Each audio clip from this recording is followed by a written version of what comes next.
Déclaration d'amour de Luka Modric au Real Madrid, les dernières infos avant le match de demain face à l'Espagnol, et puis découvrez les cracks, les grands cracks du Castilla de Raúl. C'est la revue de presse de Real France, c'est parti.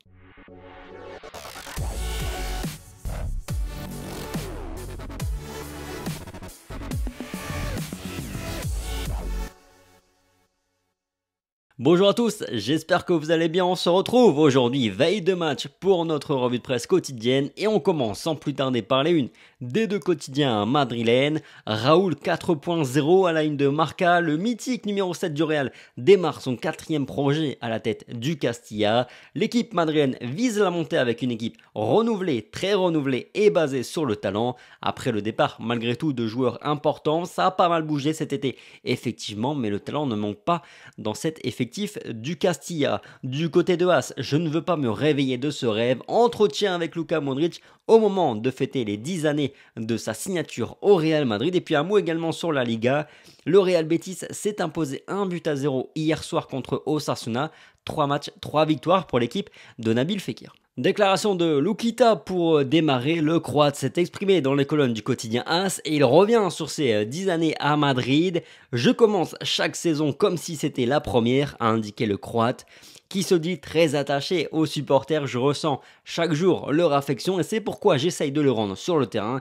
Le Bernabéu est très spécial pour moi. Venir à Madrid a été l'une des meilleures décisions de ma vie. Jouer à Madrid est un rêve et je ne veux pas encore me réveiller de ce rêve, a déclaré le Croate. Une belle déclaration d'amour disponible sur real-france.fr. Dans les pages du quotidien AS, toujours un mot sur le match de demain avec l'option secrète David Alaba. Le quotidien madrilène pense que l'Autrichien est une autre option solide pour évoluer devant la défense. On en a parlé il y a quelques jours dans la revue de presse, on en avait même parlé il y a quelques mois avec Jota dans une vidéo. Ça peut clairement être une option. L'Autrichien a joué 31 matchs avec le Bayern et 14 avec l'Autriche dans cette position-là. Sinon, Rodrigo et Toni Kroos seront bien de retour dans le groupe demain face à l'Espagnol. En revanche, 3 absences, Odriozola, Balero et Nacho. Dans les colonnes du quotidien Marca, compte à rebours de Marco Asensio. On est à 5 jours de la fin du mercato en Espagne et sa situation reste toujours assez flou. On est toujours en plus dans la même situation, c'est-à-dire que lui préfère rester au Real Madrid mais le club veut le voir partir. Lui veut avoir du protagonisme dans son club mais il sait que ça va être un petit peu plus compliqué du côté du Real Madrid. Bref, que Manchester United pose les 30 millions d'euros et on n'en parle plus.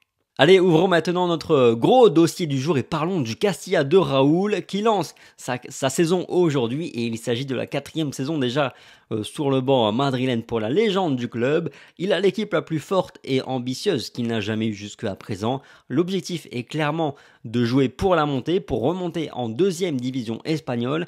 Pourtant, ça a quand même beaucoup bougé cet été, il y a eu des pertes importantes. Miguel Gutiérrez, Juan Minatassa, Mario Gila, Marvin ou encore Antonio Blanco et Morante, pour ne citer que les joueurs les plus connus, sont partis. Mais cet été, le club a également fait des recrues, a eu des renforts comme Noel Lopez ou encore Iker Bravo. Dans son édition du jour, le quotidien Marca parle des principaux talents de cette équipe. Et c'est l'occasion en même temps de vous les présenter sur cette chaîne. Lucas Canizares, 20 ans et gardien de but, il est bien le fils de qui vous pensez. Et Carlo Ancelotti l'a d'ailleurs emmené aux États-Unis durant la pré-saison de l'équipe première. La saison passée, il n'a pas joué parce qu'il a eu un problème, un vilain problème à un genou, mais il a surmonté tout ça. Il mesure 1m86, taille moyenne, normale pour un gardien de but. Il sera le titulaire de Raúl cette saison et vraiment il est prometteur. Rafa Marín, 20 ans, son nom est déjà apparu dans les listes de Carlo Ancelotti et c'est un profil polyvalent, même si c'est avant tout un défenseur central. Ça va être le patron de Raúl cette saison avec le Castilla et on s'attend vraiment à ce qu'il franchisse un nouveau palier. Vinicius Tobias, 18 ans, l'un des joueurs les plus connus, ou en tout cas l'un des plus médiatisés dernièrement au sein du Castilla. Il est arrivé en prêt du Shakhtar et sera vraisemblablement conservé par le Real Madrid. Là on parle d'un pur latéral droit, pur brésilien surtout, un joueur évidemment avec une vocation offensive. Il a eu besoin d'une période d'adaptation après son arrivée il y a 6 mois, mais à mon avis ce sera un titulaire indiscutable cette saison avec Raúl. Joueur à suivre très clairement.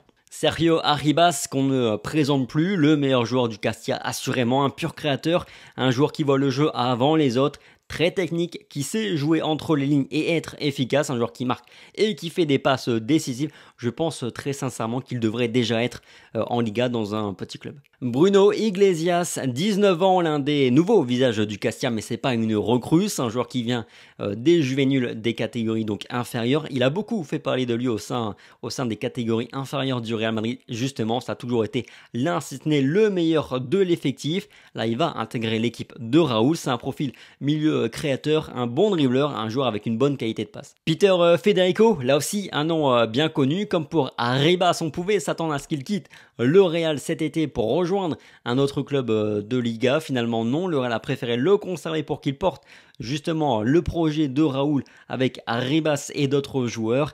Là, c'est un pur ailier droit, un joueur qui est très rapide, qui aime dribbler, qui aime percuter. Un profil qui manque également au sein de l'équipe première. Donc, s'il explose, ça pourrait être pas mal. Ensuite, on a 3 recrues qu'il nous reste à découvrir. Alvaro Leiva, un ailier gauche qui devrait apporter sensiblement la même chose que Peter Federico de l'autre côté. Et puis deux cracks espagnols dont on attend beaucoup, Noel Lopez et Iker Bravo, qui sont 2 attaquants. Le second, bien que plus jeune, semble plus prometteur, en tout cas plus près encore que le premier, lui qui a été arraché à l'Atlético de Madrid, qui était sur le point de le recruter en provenance du Bayern Leverkusen. On parle ici d'un profil très complet, un joueur avec un bon gabarit et un bon sens du but. Quant à Noel Lopez, lui aussi est très prometteur, un joueur aussi bien buteur que passeur, avec une bonne mobilité sur le terrain et une capacité à jouer dos au but ou entre les lignes. Vous comprenez maintenant pourquoi le Real Madrid a laissé partir en prêt Juan Minatassa, parce qu'ils ont recruté 2 bons attaquants. Voilà, c'est tout pour la revue de presse du jour de Real France. Merci pour votre fidélité comme chaque jour, le petit like, le petit partage,